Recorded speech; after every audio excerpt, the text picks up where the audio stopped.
Kursi pengetahuan ada di kepala, sedangkan kebijaksanaan ada dalam hati. William Hazlitt.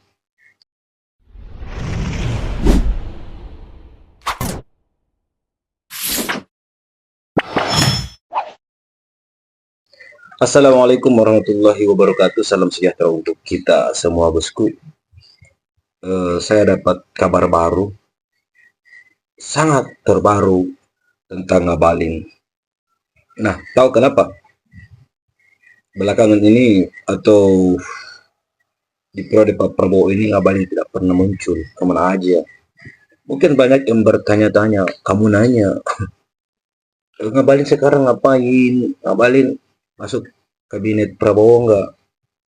Nah, ternyata Ngabalin ini sekarang mengikuti jejak majikannya, yakni Pak Mulyono, yakni sibuk kampanye pilkada. Nah, kalau Pak Mulyono sibuk kampanye pilkada Jawa Tengah, ya mendukung salah satu paslon. Sedangkan Ngabalin juga sibuk kampanye di kampungnya bukan ya? Kampungnya kayaknya sih. Di Sultra, Sulawesi Tenggara ya. Nah, dia juga sibuk kampanye salah satu paslon gubernur yang ada di sana. Jadi wajarlah ketika Ngabalin melakukan itu karena memang ya itulah mungkin ajaran dari majikannya ya Pak Mulyono. Oke bosku, tanpa berbasa-basi mari kita simak videonya. Gimana ada yang Nah, mau ini nih. kok cowok-cowok kerjanya nyinyirin pejabat aja. Gimana ada yang mau? Untungnya ya bang, yang jelas untungnya untuk kepentingan kita bersama Ya. dan ada yang lebih menguntungkan lagi. Untungnya saya bukan pengikut si Fir'aun Jawa. Fir'aun Jawa enggak tuh. Ia si bawa anak Pak Yusuf Kala, Ugawata, ante, oke, Pak anak Pak Yusuf Kala, anak Komalabita, anak Konggawai, Solihin Kala. Oh, anaknya Pak Yusuf Kalla ya. Solihin Kalla. Assalamualaikum. Nomor berapa ini tadi? Berapa? Ini berapa? Alhamdulillah. Oke. Utanay sede, utanay. Kung kana na koe berarti ambona. Setuju deh nah. Kung kana nangka kalau ada anaknya di sini berarti bapaknya setuju atau tidak? Berarti Yusuf Kala setuju Tina dan Ihsan menjadi gubernur dan wakil gubernur. Tepuk tangan yang dulu. Cocok. Bagi Golkar dan partai-partai pendukung yang lain, ini adalah satu kehormatan. Memberikan dukungan kepada Tina dan Ihsan. Ihsan ini anak tokoh Sulawesi Tenggara. Kabar hati ini tema una. Kemana tuh bina una lah? Woi, pada hai gara, woi, pada hai gara. Baik suku Moronene, suku Tolaki, suku Muna, suku Buton. Ingat baik-baik. Hari ini Ketua Umum Golkar datang. Itu artinya bahwa dia tidak akan mungkin membiarkan tanah leluhurnya berantakan. Kegiatan politisi seusai purna tugas, kreatif banget. Retno Marsudi sebagai utusan khusus PBB untuk isu air dunia, mantap. Ignatius Jonan sebagai pengisi seminar dan ketua panitia kunjungan paus. Ya, keren. Susi Pujastuti kembali mengurusi bisnisnya di Pangandaran, Jawa Barat. Mantap, Bu Susi. Gita Wirjawan membuat podcast endgame dan mengundang tamu-tamu beken. Mantap. Anies Baswedan menjadi pembicara di seminar kampus dan mengulas buku di kanal YouTube. Mantap. Apa ini?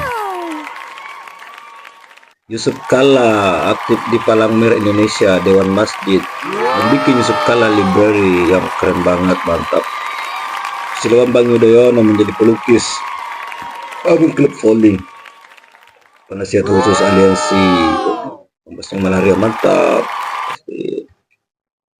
Oh, Joko Widodo jadi juru kampanye di Pilkada 2024. Itulah beberapa politisi kita. Ya, Kadin itu kan bukan organisasi politik, Ya bang, organisasi pengusaha, Presiden TikTok. sehingga selesaikan secara internal. Ya, jangan didorong-dorong ke saya, selesaikan secara internal. Dan Salam logika. Kalian tahu nggak, alih-alih si Mulyono menjadi sekjen PBB, malah dia sibuk ikut kampanye pilkada. Tahu nggak alasannya kenapa?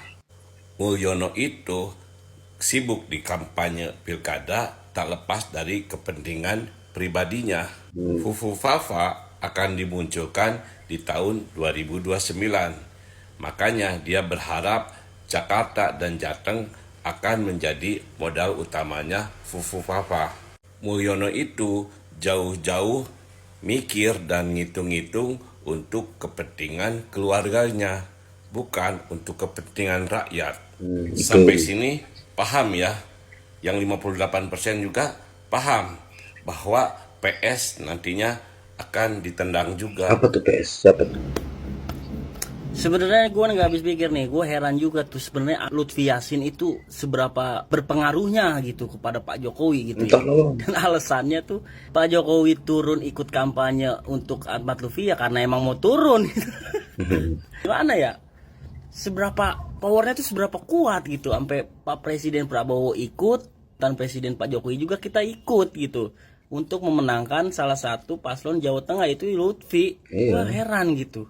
Seberapa kuat ini orang. Benernya sih nggak ada yang masalah kalau Pak Jokowi itu mau ikut memenangkan salah satu paslon, nggak ada yang masalah karena Pak Jokowi juga sebagai mantan presiden punya hak juga. Cuman kalau mau ngomongin etis nggak etis, sudah pantas nggak etis lah. Cuman gimana lagi, hal yang tidak etis itu udah menjadi lumrah di negara kita. Nggak apa-apa. Respect banget sama Mendagri kita tuh, setuju usulan bansos dihentikan sementara hingga Pilkada 2024. Ya untuk antisipasi pengguyuran bansos atau serangan pajar kepada masyarakat kita untuk memilih salah satu paslon di Pilkada. Setuju gua, setuju banget, setuju, asli setuju banget. Dan seperti biasa masyarakat kita, kalau ada sebuah aturan yang berlaku, mereka tidak akan berfokus tuh untuk bagaimana mentaati peraturan tersebut. Mereka pasti akan berfokus bagaimana mengakali peraturan tersebut agar tidak dilanggar, tapi mereka tetap bisa melakukan hal yang dilanggar tersebut. Ya seperti ini. Tebus murah. Bansosnya dilarang, cuman diubah doang namanya menjadi tebus murah. Respect. Oke, bagaimana menurut pendapat kalian bosku? Jadi aneh ya, kayak yang terakhir tadi itu berusaha untuk bagaimana tidak melanggar aturan. Jadi versi halus lah mungkin bahasanya. Diadakanlah tebus murah 5.000. Aduh, ada apa dengan negeri ini? Entah siapa yang melakukan pertama kali. Aduh. Oke, silakan tanggapi di kolom komentar. Sampai jumpa di video selanjutnya bosku. Assalamualaikum warahmatullahi wabarakatuh.